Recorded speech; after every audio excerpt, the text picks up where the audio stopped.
We go forever and ever, yeah. You know that I'm much better, yeah. You wish that you can do better, no, no, won't let them, We go forever and ever, yeah. I go and create the pressure, yeah. You wish that you can do better, You wish that you can do better, yeah, yeah. Ooh, we go forever and ever. We go forever and ever. Welcome everyone to Coaching this Session. My name is Michael Rearden, and I'll be your mindset coach today. And today we're going to be talking about sports psychology for young minds. And it's important for us to understand that sports psychology is not going to be dealing with, oh, I'm a coach and I'm coaching your kids to be the best basketball player in the world or the best soccer player in the world. We're going to be looking at the psychology of the brain. And I've had many guests on who are licensed psychologists who are going to be talking about how the mind is formulated, what the mind is saying. And I'm a big believer in understanding psychology and understanding development. I have studied both extensively. I first started with psychology, then I went into child development, then I went into adult psychology. And I have studied countless amounts of articles and books and trying to get the best understanding I can about the human brain. Because once I understood what the majority of people think or how they operate, I was able to understand the cause and effect of what people might do. So that means if someone is thinking this way, the probability that they're going to do this is going to be this. From there, I was able to help so many adults, teens, understand what they should be doing. And I could say it in a way that they would understand.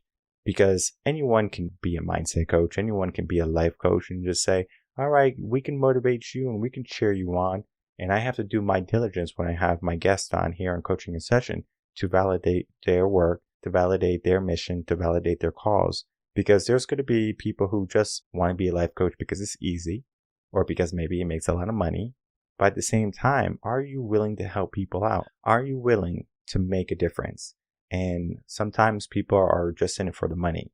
And I know for what I do and what the company does is more than just the money. It's how can we help change the world? And if we can do it one person at a time, we can do it a group at a time, we can do it at a classroom at a time, school at a time. It doesn't necessarily matter how we do it. It's just that we're planting the seeds that these young children need. And it doesn't matter what age. You can be in your 20s and I can plant a seed that might sprout in a couple years and might sprout maybe in 10 years. It doesn't necessarily have a time stamp on when that seed is going to sprout, but what I can tell you is that the seed sprouts for different reasons. So if you're going to have a life that's filled with negative and always worrying about the negative and focusing on the negativities, it's going to be hard for that seed to sprout because you're not taking care of it. You're not watering it. You're not nurturing it. You're not giving it what it needs. And psychology is understanding the human brain, understanding what humans want, and then going in accordance to that. Because when we look at our young minds, our children, our teens, our young adults, we are giving them the life that we never had. Especially parents, they're under this belief of, I want to give my kid the life I never had. So they're easy on them, they're soft on them, they take away their responsibilities, the hardships, when in reality, those hardships make them who they are, they make them better. So how can we make sure our young minds, our young athletes especially, are better? That they push themselves and that they don't quit at the first signs of hardship or struggle? Well, I'm going to be bringing on Mike Huber, who's going to be talking about his work as a sports psychology coach, and then us having a conversation of where society is and where young minds are today and how he can help change your family's trajectory and where they're going and where they'll end up. So let's get into the interview with Mike Huber and myself.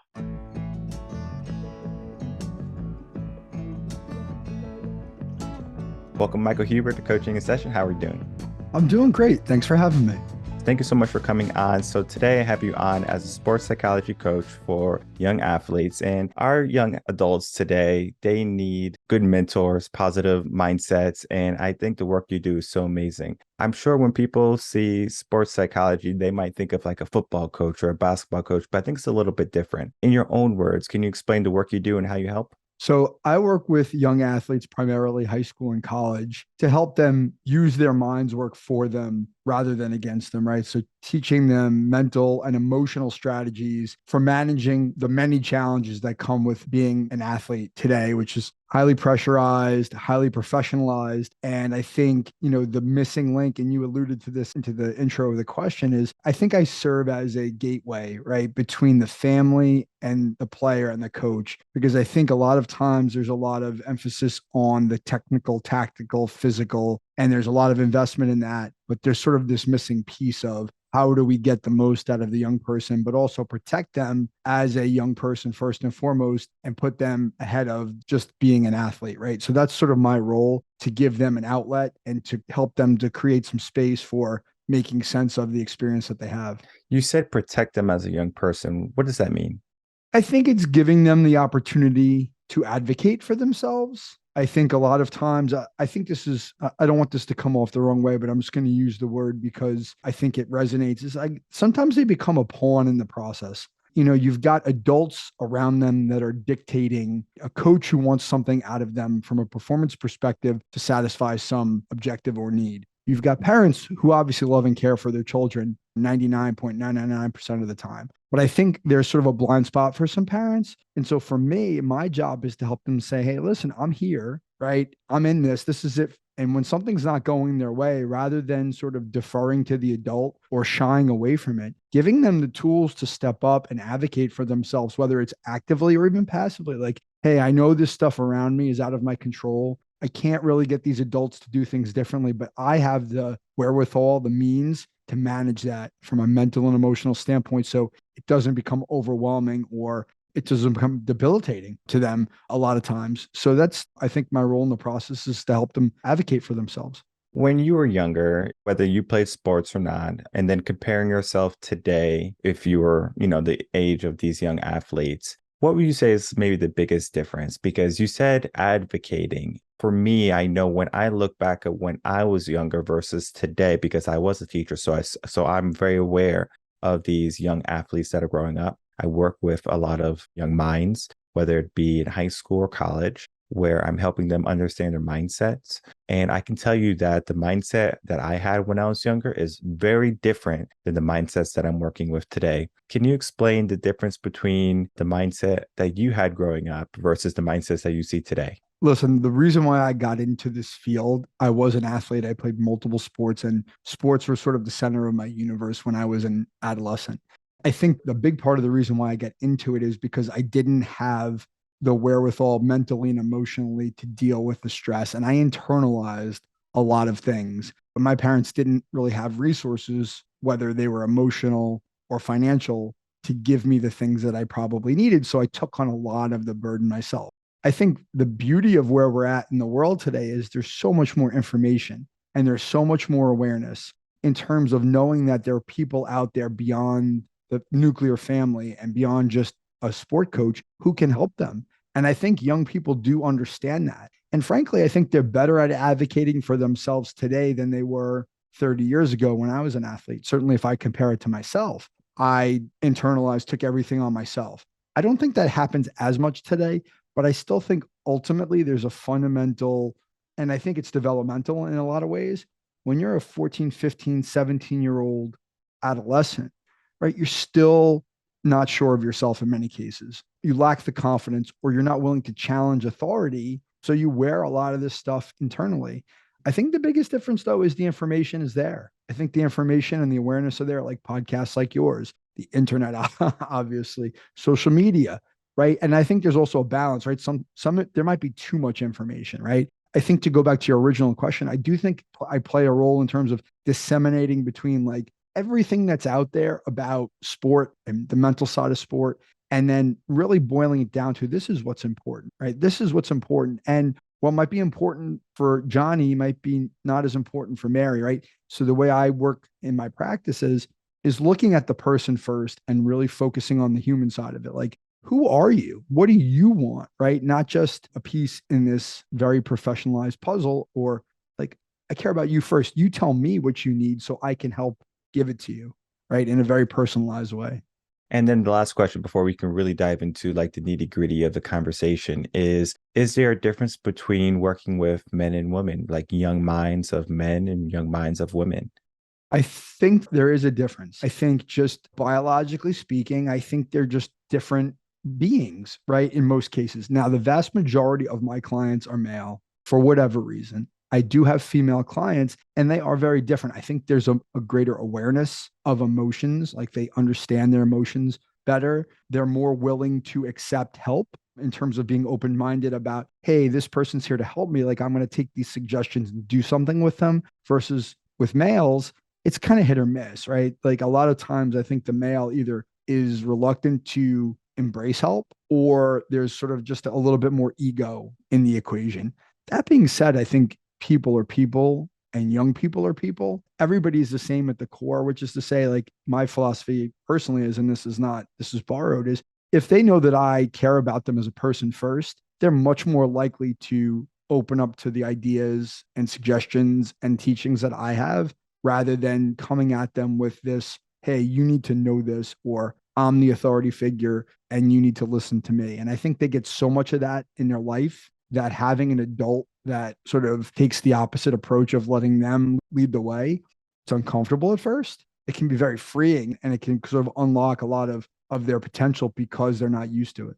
I have two quotes that I want to kind of break down today. The first quote is a quote from Kobe. Basically, he was talking to someone and he was saying that, I'm going to put all my eggs in one basket, right? And then everyone's like, oh, you're not supposed to do that, right? We're learned to not put all of our eggs in one basket, diversify, right? It's like buying one stock. That's, silly. So when someone had heard him say that, he was like, why are you laughing? Because the person was laughing, like, you're not supposed to do that. That's wrong. So Kobe's thinking in his mind, well, I'm going to put all my eggs that I have in one basket, then I'm going to go get more eggs. So he was thinking in a different type of mentality. So they call it that Mamba mentality, his type of mindset. When we look at his type of mindset, it was a very driven type of mindset. Do you see that same drive in the young athletes that you work with today, or do you find that it's a little bit more nonchalant? That's a great question and a great quote and a great anecdote. I think it's indicative of the general population, right? There's a small percentage of the athlete that I see that is extremely driven. They are singularly focused on whatever it is they're trying to get to, right? And then the rest of the athletes they're driven to a point, but sport isn't the center of their universe. And they're a little bit more realistic about it. I think the thing that I love about that quote, it's instructive from a sports psychology perspective, is I have no problem with any of my athletes putting all their eggs in one basket, as long as it's their basket and it's their eggs, right? If they want it, internally motivated, right? If they're internally motivated to go get it and they're putting everything on the line, let's go get it. But if that basket is somebody else's basket or someone's filling that basket with their eggs and making them feel like they have to have that singular drive to get somewhere, that can be really, really destructive, right? And so for me, motivation is such a big part of my work, is to say, if you want this, if it's for you and you know the reasons why you want it, that's awesome. Go get it and I'll help you get it. A lot of athletes just don't know. They think they want it because somebody else wants it, or they think they want it because they're supposed to want it. And they're doing all this work. And it's like, well, I'm not really getting the payoff that I want. Or why am I doing all this work? I have other things that I enjoy in my life. Like, what's the point? I think those are the athletes I really, frankly, can help the most, because they've got to sort out, like, is this for me, or is it for my parents, or is it for my coach, or is it for the social media world? I'm trying to prove something to somebody when I'm spending 20, 30, 40 hours a week on my sport. I'm not getting the results or feedback that I want, and I'm still doing it. Like, what's the point, right? It's got to be for them. And I think that that's the trick in all this. And I think a lot of times the adults in the equation ignore that, and not willingly ignore it. They're just ignorant to it. Like, am I really clear about what my child or my athlete's motivation is for doing all this? Because otherwise they're going to burn out if they're not really into it. Looking at the second quote, and then we're going to dissect everything we spoke about today, is talking about the idea that strong people get hurt too. But the difference between a strong person is that we rebuild silently. So we are going to rebuild quietly without the world even knowing that we got hurt. In our world, in our society, especially here in America, men are raised to keep their emotions inside, or to deal with their emotions and to not express them openly and freely. Women, on the other hand, are more expressive. They're more supportive. And if we look at just the ratio of how many women coaches there are versus men coaches, or how many men get coaching versus women get coaching, it's a large majority of women getting coaching before men, or therapy before men, because men are told that they have to deal with their own problems, that they can't rely on someone else. They have to do it themselves. Where do you think this mentality stemmed from, where men feel like they can't be expressive, they have to internalize everything, and they have to handle their own business and deal with their own problems? I don't think it's entirely learned, but I think it's mostly learned. I think it's generational. I think it's passed on in society. And I think that the lack of male role models who are out there speaking up and talking about their struggles and talking about their feelings, like that's the permission, I think, a lot of times for young men to come forward and start to feel like it's okay. And I think that unfortunately is not universal yet. I mean, even the role models that we know athletically, right? Obviously, they're advocates for mental health. They're advocates for, it's still a very, very masculine, for lack of a better word, macho world that we live in. And I think vulnerability is not something that most young men are comfortable with unless they're given a guide to understanding like it's okay to be vulnerable. And being vulnerable actually is ammunition for success, for greater performance. Because if you humble yourself and you admit that I have a vulnerability and I need help, then all of a sudden you're giving somebody else the permission to come in and help you fix or deal with something that you've been trying to do on your own. So it's sort of like, it's like this, strange, paradox of like, actually, if you're vulnerable and you open up and say, I need help, you're going to get to where you want to go faster because you have more resources. You have people who are on your side supporting you. And I think that that's sort of the messaging we need to give to young people is like, hey, let somebody in because they can help you. They can be your guide to get to where you want to go.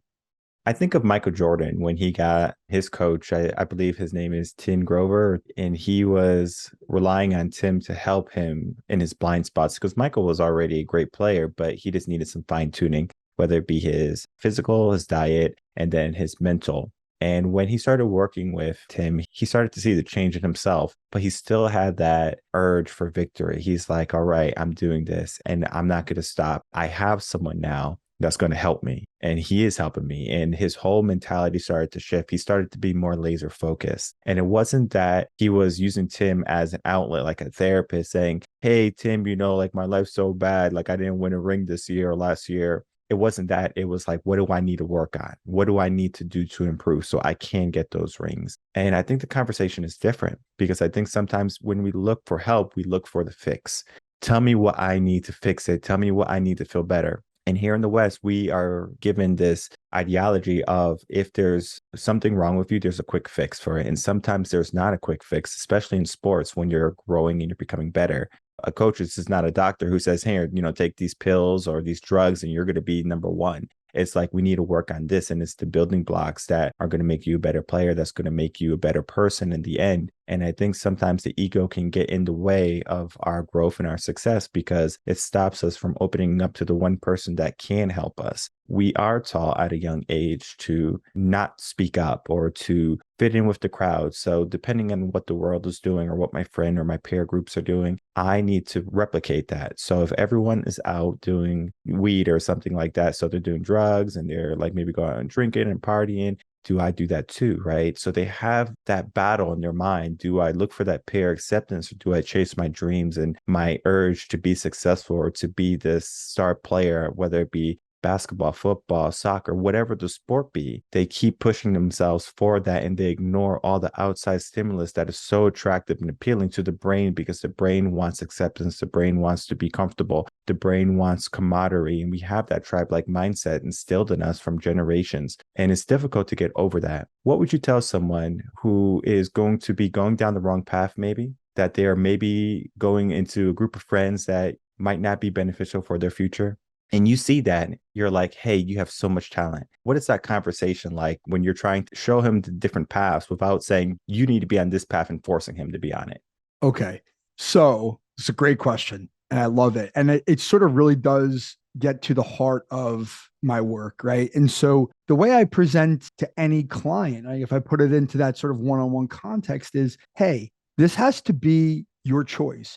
You have to want to change. So if I say to an athlete, like to use your example, like I see them going down the wrong road, maybe associating with a group of people or they're not going to help them, I'll say, hey, listen, if you do that, it's okay. That's your choice. Like, I'm not going to stop you from doing it. Now, here are the potential consequences of that. But if you know both sides of it and you understand that I'm going to do what I want to do because it makes me happy or comfortable or whatever, but just know that there's a consequence coming on the other side of this, right? Whether it's immediately or whether it's down the road, do you really want to regret the fact that you didn't achieve whatever goals you had for yourself by virtue of making that short-term choice that was comfortable or safe or fun. I have my own children, and luckily they're not in harm's way right now. So that example is probably extreme for them. I talk to them about that all the time. And one of the things that I struggle with as an adult, and all adults struggle with, is giving up control to the young person, letting them make their own choices, knowing that they could fall on their face.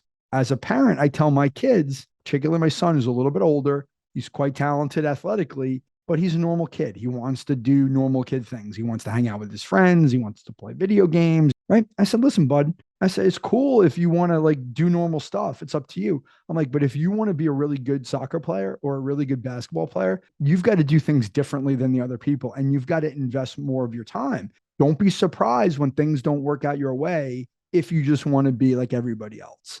Then it's up to me to step away and say, hey, there's nothing I can do about that. It's got to be his choice. And I think that push and pull between adult and young person, a lot of times the crux of every issue, right? Like, listen, you got to let them make their own choices to a certain extent. You give them the information, but if you force them to do anything, right? Forget about sports. If you try to force them to do anything against their will, they're probably going to take the other side and rebel just by virtue of saying, like, you're not letting me live my life. That's a really hard thing for us to do as parents and coaches. But we also sometimes have to know that we don't control it either. They've got to want to change. They've got to want to be able to put in their work, and they've got to want that goal. It's a very tricky dynamic because we want the best for our kids and we want to give them everything they need and we want to point them in the right direction. But after we point them in the right direction, do we give them the push from the back or do we let them figure it out for themselves? And that's a really hard thing.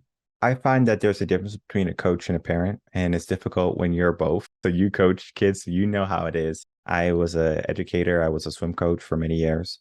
What I learned in that time, parents were coming to me. They know how to swim, right? So the parents could have taught their kid how to swim. And I remember I was talking to a father one day, and he had 3 children that I was teaching how to swim. And he was like, when you get to that age and you have kids, you're going to notice that there's certain things that you can't teach your kids. You can tell them, but you can't teach them because it's different if mom or dad is saying it versus if a coach is saying it. You have a sports psychology coach like yourself is saying it's a little bit different, right? Because if coach is saying it, I'm not going to be in the game if I don't show up. I want to play, right? Because then they're in that mentality of that group. I want to be like everyone else that's playing, right? So that's a driver right there. It's difficult for parents to relinquish that power, I think, to coaches because you're basically giving your child to someone that might have different views than you. And now, especially now with the whole public school system and they're changing all of these curriculum things and teachers are being very opinionated in how they teach subjects and different things.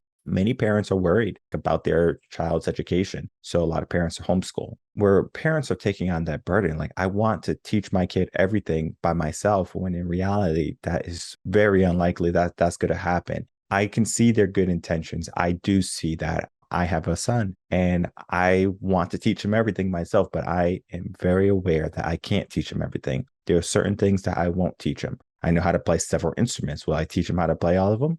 No. If he wants some help and some guidance, sure, this is what you do. And he can figure it out. If he wants to play sports, I'll probably put him on a sports team, right? And then if he's trying to, figure out how to be a better player, I was like, well, we're going to have to ask coach for that because I'm not going to be inserting or overstepping my bounds because coach has a different leverage than mom or dad has a different leverage. And I think that's important for parents to understand because it is a different dynamic. It's a different type of mentorship. And I find that the more mentors we give young children, the better they turn out. If they only have 1, 2, maybe 3 role models, they're going to base off their decisions off of those 3 role models versus they have a whole team of role models.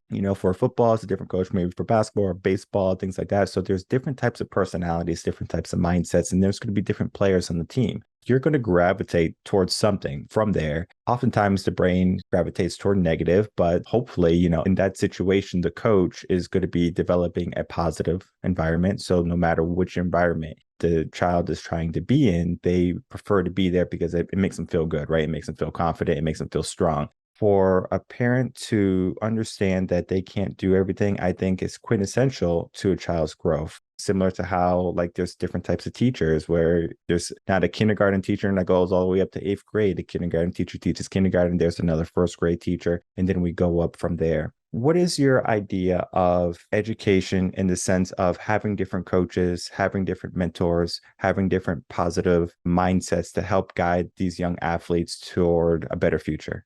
I would say generally, I agree with your statement of philosophy, right? Like, I think the more role models, positive role models that they have, there's a community of people around them that they can access, the better off they're going to be, right? In general, I totally agree with that.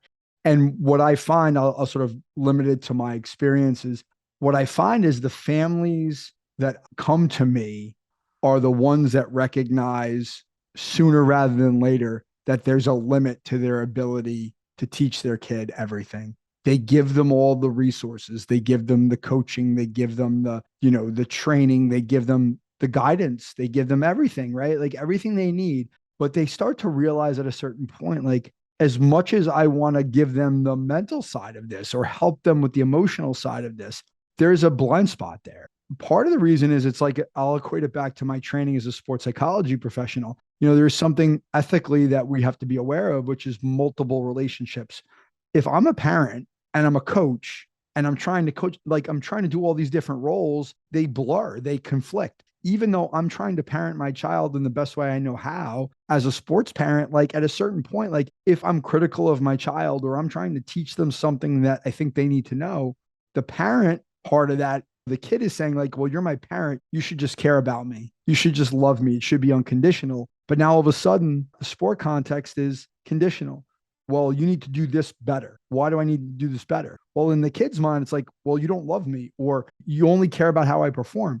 I'm not saying those are rational thoughts, but they're real thoughts because, to your point, the brain goes to the negative. We're wired to protection, to survival. And if my parent is criticizing me about my sport performance, the first thing we think is like, what's wrong with me? And I think a lot of parents don't understand that. But the ones who do, the ones who realize they can't have that conversation with their kid anymore, they realize that there's a blind spot or a gap. Those are the people that come to me and say, hey, listen, we're doing everything right for our kid. Our kid's doing everything right. There's just this missing piece, and we need someone to bridge the gap. I feel privileged to serve in that role because it's such a big thing to help a young person to make sense of all these competing variables and all these competing feelings and all these competing thoughts, and say, how do I develop my own point of view on it? How do I cope with it? How do I manage that? How do I develop a philosophy for the way I want to be as a person and a performer so that I can block out the noise? And I think that that's a lot, in a lot of ways, that's what I do, is to help them find their own perspective and their own personality. I'll share a story. I worked with a couple of young brothers. They're high school age athletes. They play soccer, highly talented soccer players. I served them as a mental performance coach, specifically related to sport. And they come from a very well-to-do, caring family, well-resourced. And one of these brothers is applying to go to a highly, highly prestigious college, highly prestigious, probably one of the 5 or 10 best colleges in the whole country, right? Super academic, super smart kid. And the parents came to me. He was preparing for his interview with this college. And the parents came to me and said, can you help our son prepare for his interview? And that wasn't in a sport context, but it was the same idea of, we're trying to help him prepare for this interview and he's not listening to us, but he'll listen to you because you're not his parent. When I helped him and I spent an hour and a half with him preparing for the interview, and it wasn't like, we did go through the questions, right? But it was more about, hey, you need to develop a point of view about yourself. Pick a lane. Like, this is who you are as a person. If you come through and say, this is who I am, these are my values, this is what I believe in, this is what I want, then whatever happens, happens. It's out of your control. Rather than trying to be everything to everyone and try to please this interviewer, my parents, I'm going to be me, and I'm going to pick that lane, and I'm going to be confident in going through it. The same applies to sport, right? Like, I'm going to be this. This is who I am as a person. All this other stuff, whether I play, whether I get recruited, whether my teammates like me, whether my parents are happy, like, I don't control any of that. If I just identify for myself, like, who I am and what I want, value-wise, and what's important to me, what my goals and motivations are, and I just know that ultimately that's my North Star, yeah, I'm going to veer off. We're human, right? We get upset. We make mistakes. We want people to like us. We want better results for ourselves. But if I always come back to that North Star of like, I control me, this is what I'm about as a person, and I'm going to go back to work. It's almost like the Michael Jordan example. He had Tim Grover to be his North Star. Like, if I'm coming off track a little bit, I want someone to tell me I'm off track so I can get back on track. And that's important because a lot of times we play to the result and we don't play to the process. We don't invest in the process and like really believe in who we are and trust that that's good enough. Because a lot of times athletes don't think it's good enough. They want more and they want more recognition and they want to please other people. That's really out of our control. I think it's extremely important for someone to understand their uniqueness, just how they are versus how someone else is, because it could have been easy for Kobe to say, I want to be like Michael, right? But he was in competition with Michael. He was like, I want to be better than I was. So he was always looking at that. But then his North Star was, okay, I have something to shoot for, right? Michael, right? I want to beat him, right? So like that was his hunger. He was very competitive. But at the same time, he never lost respect for himself or for another player, because he was always looking at himself. How can I make myself better? And then he became a leader. And in that whole sense of how can I make sure my team is better too, right? The team showed up too, where it wasn't just one player trying to do everything, similar to how I think like LeBron and the Cavs early on, where LeBron was trying to force everyone to say, hey, like, let's be strong, let's be great. And then he had to learn leadership. It's like, okay, well, let me be a leader and lead the team versus then trying to have the team keep up with me. I think this is a different type of mentality where we look at where we are, where other people are, understanding that they're on a different path, they're in a different place in life, and then going from there. Because just like that young boy that you were helping with the interview, he's in a different place. He had a different history, and he has to take ownership of that. Because if he is going to blame his parents for something or friends for something, in an interview, that looks bad because it's showing that that person is maybe immature to some degree, maybe can't take ownership or be expressive. Because what colleges are looking for, especially in young athletes, is who is this person going to become? Because it's not of who you are right now, because you can get hurt and you can't play. But if your mentality is driven and there's nothing that's going to stop you, that's a different type of mentality. There's a story of Dan Millman. He was a gymnast, Olympic gold medalist. I talk about this all the time, where he had a very driven type of mentality. His ego was actually, I guess maybe you can think of as harsh. So when people like dealt with him, they were like, oh, like, I don't really like this guy, right? But it wasn't until he opened up and learned about mindfulness, living in the moment, being at peace, understanding where he was, who he was, knowing his dreams, going after it, and then committing to it, regardless of any circumstance that he was given. And I'm sure you're familiar with the circumstance that he was given. It was a wall that he had to climb that everyone else around him thought he would never climb, but he did it. He gave himself that mission, that goal, and he fortified himself. And I think what needs to be happening, especially in our young minds and our young athletes and our young adults, is that they have to fortify their mind to who they are and to who they're becoming. And they can't allow outside sources like the world, the parents, society, whatever, depict their future, because they have to learn how to live life. And it's so important for them to continue to be unique and to continue to walk their path with the best of their abilities, because they might not have the resources. If you grow up poor, right? Maybe you can't afford a pair of sneakers, so you can't play soccer, you can't play basketball. So you're just playing on the local park, or you're playing on the street if there's like a hoop around. You're using your resources, but then you have to understand how far do you want to go with that. I think a lot of young men, especially in those poorer neighborhoods, are looking for a quick fix. I'm going to be an NBA star. I'm going to be a rapper. I'm going to be something that's going to change my whole life around. But when they start that process, they're confronted with a hurdle, a lot of work. There's a lot of work that needs to happen. And I think a lot of people don't understand that. I remember I was working with a young man. He was 16 at the time, and he said he wants to be the world's best soccer player. And I said, okay, well, great. That's not a problem. I said, well, what is your favorite player? And he told me. And so I was like, okay, well, tell me his practice regimen. And so he was like, okay, cool. I said, triple it. He's like, okay. So the first week goes by. I say, tell me how the practice went. He's like, I didn't do any of it. And I was like, well, why? And then he went on to make excuses. I was like, but you told me you wanted to be the world's best. You won't even try your favorite player's practice regimen for a week. What does that show you? Are you driven for this? Do you really want this? Or are you looking for the easy out? He eventually changed his career or his path. And there's nothing wrong with that. It's just an awakening. Figure out what you want and then understand that if it's not for you, not a big deal. You can pivot.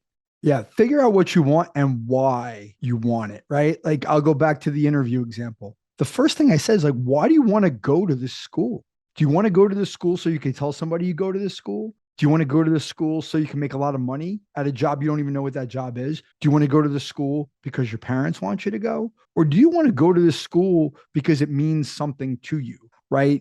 I'm going to be able to use this as a stepping stone to get to somewhere that's really important, because now you're going to make a sacrifice of going to an academic institution where you're going to have to spend tens of hours every week just keeping up. Do you really want that?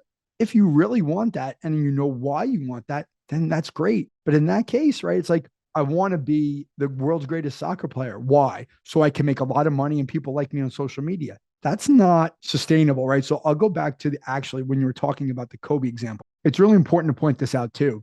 The highest performers, the most elite people, are high in internal motivation and they're high in ego. So what do I mean? It means they want to be the best relative to everybody else, but they also have that internal motivation to do all the work necessary to achieve that. So there's a sort of super high bar for them on both fronts. I think a lot of times it's either I'm highly internally motivated and I just love the process, but have a low ego. That's in some ways just a hobby. Sometimes there's super high ego motivation, like I want people to notice me and I want to be on social media and I want to be better than so-and-so. But they, in your example, they don't want to do anything about it because it's the only thing that matters is the outcome, but they're not doing it for any particular purpose other than that. And like all of a sudden you're going, well, it seems unrealistic, so I'm just not going to do anything, which just sounds like what happened. And then you just move on, right? And that's okay too, right? Like you said it, it's okay.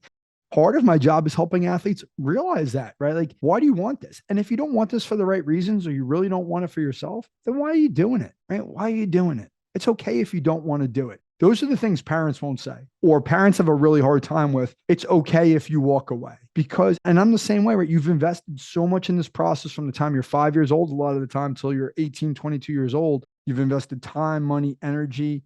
If you walk away, are you foregoing some potential actualization, right? But at the same time, that young person, to your point, needs to own that and say, like, do I really want this? And if I don't, it's okay to walk away because I don't really want it other than to please other people. That's a very slippery slope, tricky balance. So then when you have somebody like a coach who comes in and normalizes that or gives some perspective to it, it makes it a little bit easier because otherwise it's just you and your parents or you and your coach. Now you've only got 2 points of view. When you get someone in who has the dissenting opinion, it says, no, it's okay if you walk away, as long as you're walking away for the right reasons.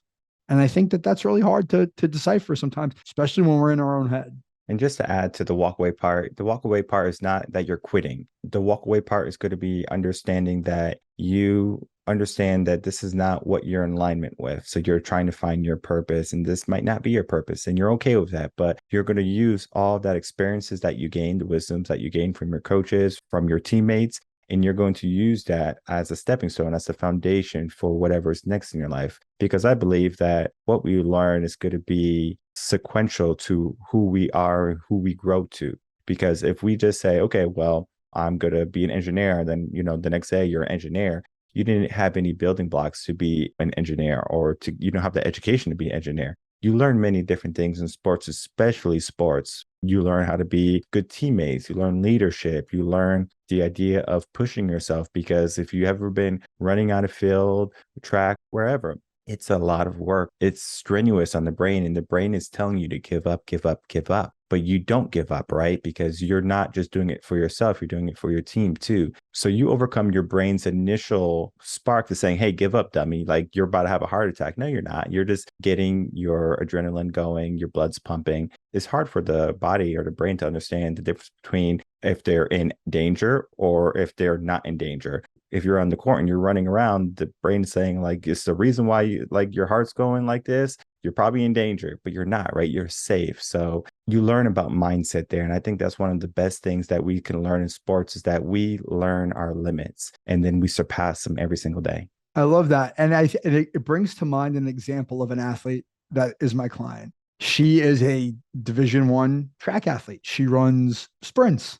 I've never been a track athlete. I've never run a 200-meter dash or a 400-meter dash.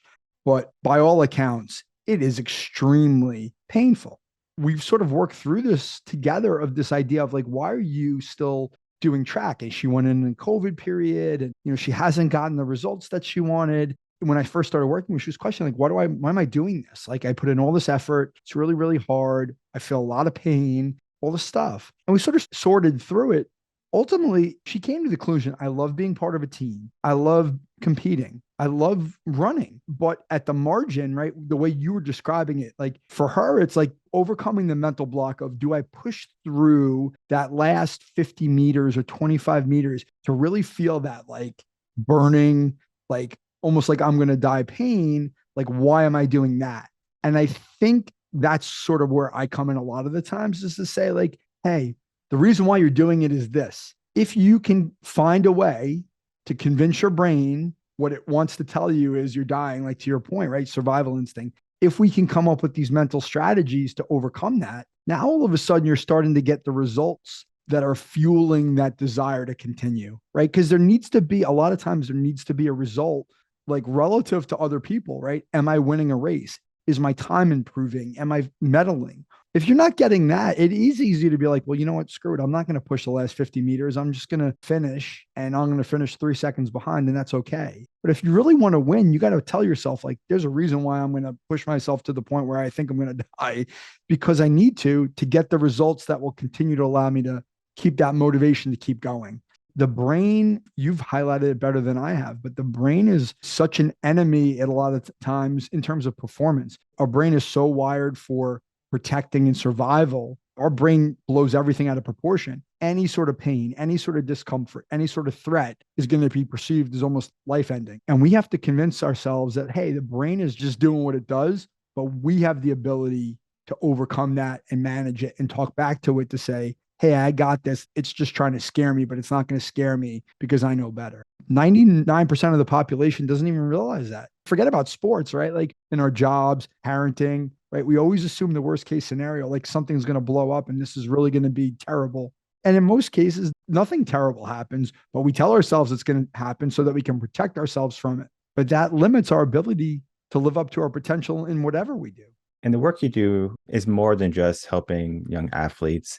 It's paving the way for children, teens, young adults to understand that they can go after the things that they have in their mind. It's not so much of, what coach says or the teacher says or mom or dad says. It's about what they say, right? And to be open and to be free to make those choices. And if you want something, you're going to be that facilitator to help them, to guide them. And I think it's so important to have a guidepost or to have someone helping you or believe in you, even that. Because it's easy for naysayers to say that you can't do something. Roger Bannister, another person, everyone said that he couldn't run the sub 4-minute mile, and he tried and tried again, regardless of what science says. Scientists said, if you do this, your heart's going to explode. But he ignored all the naysayers. And as soon as he did it, everyone else followed. There's going to be limits in our life that are placed on us, and we have the ability to shatter those limits. We have the ability to be more than what we are, than what the standards are today. We can choose to be more. And the work that you do, Mike, is just a start to helping these young athletes understand that their mindset can be more. It will help them in not just sports, in all the aspects of their life. Your relationships, your careers, all of that is going to be affected by the work that you're doing, just setting that foundation that they can choose what they want for themselves, that they can be more, that they don't have to settle for less. So if I can from you, Mike, can I get any last words? And then please share how the audience can find you. That was well said. And I really appreciate that there are people like you in the world who understand that and are talking about it openly. What I'll say is this. I'll take it from a place of personal experience. I wasn't always the greatest athlete. I've been through a lot of challenges in my life personally in the last 47 years that allowed me to get to this place where I actually have the privilege of coaching young people and working with families. Like, this is my second career. And so if I use that as an example, as sort of something that's guiding, is it's never too late to do what it is that you want to do. For me, it wasn't until I developed the purpose in life of helping others through this career that I got there. And I think that that's instructive for young people. Like, if you believe in something and you have a purpose and you have values, follow those values, right? Rather than chasing the result of, I want to make money. I want people to recognize me. I want no, you can do it. You got to want it and you got to have that experience. And it does translate to all areas of life. And I think that It's really important for people to understand that. So I try to speak not only from a place of professional authority because I have expertise and I have certifications and all those things, but because from my own personal experiences, like you've got to really want it. And if you want it, go get it. And I want to be a guide in that. It's really important to me to have that opportunity to help people get to where they want to go. That's why I do what I do. And so if you want to learn more about me or that, you can go to my website. Everything is sort of about me is there. It's Michael V as in Vincent Huber, HUBER.com. And I have blog posts. I have my own podcast. There's a lot of information about me. There's a bunch of free stuff there. So pretty much anything you want to learn about me, you could find there. It's sort of a good starting point. Perfect. And I encourage everyone to check you out. The conversation we have is just the start today of your children, your teens, your young adults, because I know many parents, and actually I can't even think of a parent who doesn't put their kids in some type of sport. It's going to be beneficial to understand what a sports psychologist coach can do to help your child grow mentally and all the aspects of their sport and then later in their life. It's so important. And I want to thank you, Mike, for coming on and spending a little bit of time and sharing your expertise and wisdom. Thanks for having me. It was a great conversation. I really appreciate it. Michael Huber, everyone. All right, everyone. I'd like to thank Michael Huber for coming on Coaching in Session. It was a great pleasure to have him on speaking about the work he does. And you can see he's very passionate about what he does and the work he does. And I can relate to him, especially when it comes to being a parent. And then if you're going to be that coach, there's that condition that has to be there now. And I talked about this with one of my other guests about how men are unable to be unconditional lovers to their children. It's not that men can't be unconditional lovers to their children. It's just that men oftentimes give their children conditions. So moms or women might not do that often, maybe sometimes, but oftentimes men are going to say, if you want to get my love, you have to be this, you have to be that. And it's not accepting them for who they are. And even if it's difficult for the parent, that parent has to go through a phase or a time where they really have to do some investigation internally to figure out, is this really my say? And sometimes it's not, right? Sometimes if the kid wants to go off and be an actor and you don't want them to be a lawyer, or if you want them to be an NFL player and they want to be a soccer player, it's their choice. That's their life. We really can't dictate what they do. Now, of course, we might say my house, my rules, but then at the same time, once they grow up and they're able to leave the nest, they're going to disown the parent because mom or dad didn't give them the freedom that they wanted. And I think oftentimes the reason why many parents today end up in nursing homes is that children are not taught the idea of family, right? It's always, I will accept you if you get good grades. I will accept you if you're good in sports. I will accept you if you do this or that. But I won't accept you if that is this. And it's difficult for that child to later on understand the value of family because they were always given a strict guideline that they had to follow.